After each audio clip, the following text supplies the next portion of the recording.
ने खाकर आता है खाली हाथ घर में मत जा।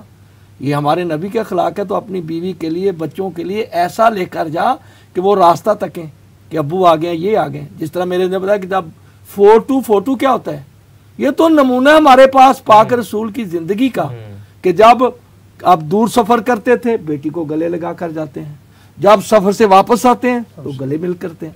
जो गले लगने का है ना, एक अल्लाह ने रखा हुआ और इसके असरात हैं। अब तो साइंस इतनी तरक्की कर गई है कि मौलवी किसी पानी पर दम करे ना तो साइंस बताती है इस पर असर बदला हुआ है। तो इन चीजों के जो असरात हैं फेली तौर पर ये अलग है। मजबूरी और चीज है, जैसे हम वाइट साहब पर दूसरी बात है, वो मजबूरी है। होते हुए उससे दूर रहना अहकाम है। मर्द के अहकाम है, बेटी के अहकाम है, बेटे के अहकाम है, बीवी के अहकाम है, माँ के अहकाम है, बाप के अहकाम है। माँ बाप के तो इतने हैं। 4 मकामात पर कुरान मजीद में रब्बुल इज्जत अपनी वहदत नियत के बाद, अपनी इबादत के बाद हुक्म देता है कि अपने वालिदैन, बिल्कुल, और किसी इबादत का जिक्र नहीं आ रहा। वबिल वालिदैन एहसान। ये माँ बाप, मेरी बात यही। अब तो मैं तो तंग पड़ चुका हूँ। अब मैं कहता हूँ ऐसी मुतशद्ददाना मैं तकरीरें करूँ कि लोग गुस्से में आकर सवाल करें और इधर उलझ पड़े हैं जी, तो अपना फायदा उठाएं। भाई हमारे पास कायनात आलम में किसी अदियान आलम में, मसालिक में कोई दीन साबित नहीं है कामिल। अगर है वो दीन मुस्तफ़ा है, अगर है वो दीन इस्लाम है। यही इस्लाम हमें तमाम गैर मुस्लिमों से भी रहने सहने के ताल्लुक बताता है, अखलाक बताता है, हर्षा बताता है। लेकिन हमारे पास इतनी कीमती चीज है। कोरोना के दिन थे ना, तो लोगों को जैसे किया जा रहा था, तो मेरी तकलीफ ले मुझसे, ले लो जी। ले लें। अस्सलाम वालेकुम जी, कौन साहब कहाँ से हैं मोहतरमा? जी वालेकुम सलाम जी, मैं अली लाहौर से बात कर रहा हूँ। जी मेरा सवाल है मोदी साहब से कि मेरी शादी को तकरीबन 8 साल हो चुके हैं और मेरी औलाद कोई नहीं है। तो मेरे घरों वाले मेरे पे प्रेशर डाल रहे हैं, मेरे वालिदैन कि आप दूसरी शादी करो औलाद के लिए, लेकिन मैं करना नहीं चाहता। मैं अपनी बीवी से बहुत प्यार करता हूँ। तो इसके इस्लाम में क्या करना चाहिए? मुफ्ती साहब। बिस्मिल्लाहिर्रहमानिर्रहीम। देखें, अगर आपके वालिदैन आपको कह रहे हैं दूसरी शादी कर लें, तो दूसरी शादी करने की इस्लाम आपको इजाज़त देता है। अगर आपके पहली बीवी से बच्चे मौजूद हैं या नहीं हैं, कतई नज़र इसके, कुरान ने कहा है कि जब आपके पास बाकी तमाम तर चीज़ें जो निकाह के लिए ज़रूरी हैं, नानो नफ़का है, बाकी तमाम अशिया हैं, ये चीज़ें मौजूद हैं, आप इंसाफ कर सकते हैं, तो आपको अल्लाह ताला ने इख्तियार अता फरमाया है कि आप दूसरी करें, तीसरी करें, चौथी शादी करें, 4 शादियां तक आप कर सकते हैं। रही बात ये कि अगर आप नहीं करना चाहते और आप कहते हैं जी मैं अपनी बीवी से प्यार करता हूं, तो इसमें भी कोई कबाहत नहीं, आप पर कोई जबर भी नहीं किया जा सकता जी, लाजमी तौर पर करें। असल में मैंने इससे पहले भी अर्ज किया था। दिलचस्प चीज़ है, कल जब हम बात कर रहे थे तो ये था कि खातून के ऊपर दबाव होता है बाज़ औक़ात और मर्द का जिक्र नहीं हुआ। ये बिल्कुल ये वही आ गया मसला। मोहतरम है, इनके ऊपर ये दबाव है कि आप करें, दूसरी शादी करें। तो दबाव का इसका मतलब है शिकार न सिर्फ खातून नहीं है, मर्द भी है। बल्कि मेरा ख्याल है मर्द ज्यादा दबाव का शिकार होते हैं, शादी होने या ना, दोनों सूरतों में। ऐसे ही है जी। तो इसलिए अगर आप कर लेते हैं, देखें ना, मैंने इससे पहले भी अर्ज किया था कि वालिदैन जब कोई काम करने का कहते हैं ना, ये किसी काम से रोकते हैं, तो उसमें और बहुत सारी हिकमतें होती हैं। तो वालिदैन अगर आपको कह रहे हैं तो हमारा भी मशवरा ये है जनाब, आप शादी कर सकते हैं। और औलाद वो करना ही नहीं चाहते, वो कह रहे हैं मैं नहीं करना चाहता। देखें, वालिदैन की रजा में अल्लाह ताला की भी रजा तो है। तो इसलिए अगर दूसरी शादी, देखें ना, इसमें दोनों सूरतें बराबर हैं।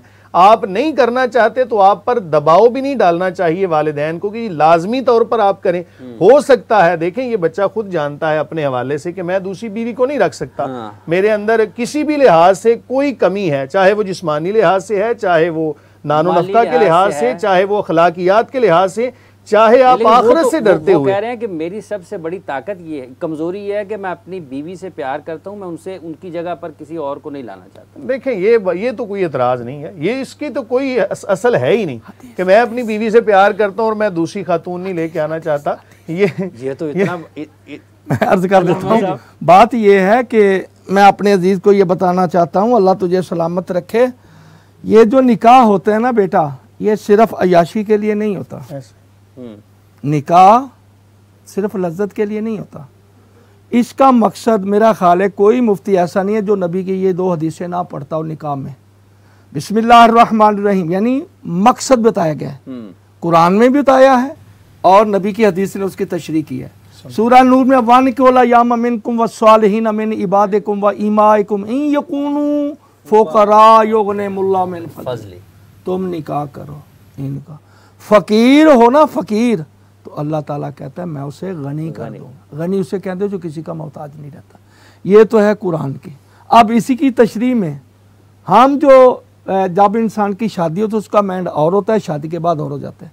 नबी ने ता क़यामत क्या फरमाया, वान के होल अयाम अपना काला काला रसूलुल्लाह सल्लल्लाहु अलैहि वसल्लम तनाकाहु व तनासलु तकसुरु फ इन्नी उबाही बिकुमुल उमम यौमल क़यामत वलौ बिसिक्त, निकाह करो इनके लिए।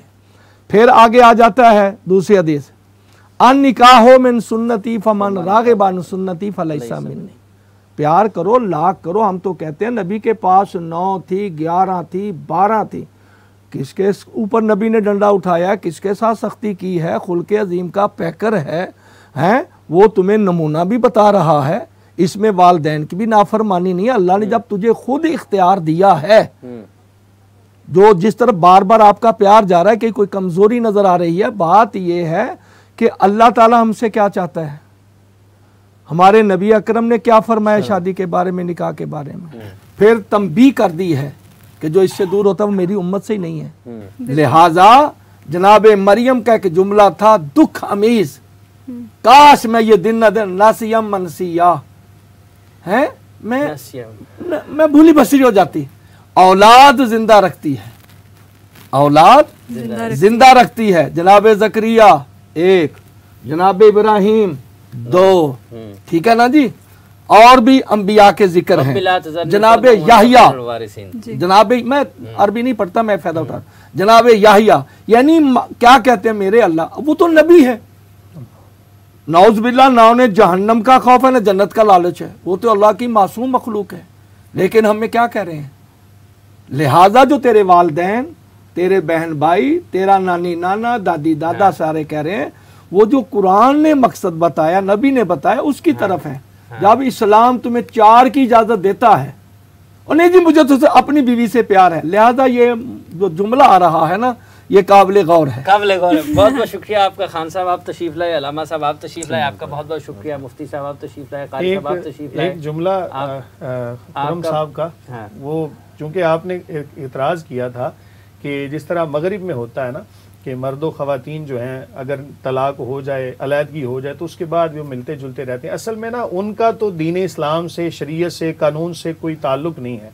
तो हम चूँकि इस्लाम के मानने वाले हैं, इसलिए हमें जो है इस्लाम को फॉलो करना पड़ता है, और यकीनी तौर पे हमें इस्लाम को फॉलो करने में ही आफियत है। इस वजह से अगर अल्लाह ना करे तलाक हो जाए तो फिर चूंकि अब वो आपस में गैर महरम होगी इद्दत गुजरने के बाद, इस वजह से उनको आपस में ना, मैं बेसिकली बच्चों के हवाले से बात कर रहा था कि बच्चों को मिलने नहीं देते। आखिर बच्चों को अगर मिलाना है तो फिर आखिर आपने खुद आना है, चाहे आप लहदा बैठे, बच्चे तो इकट्ठे मिलेंगे।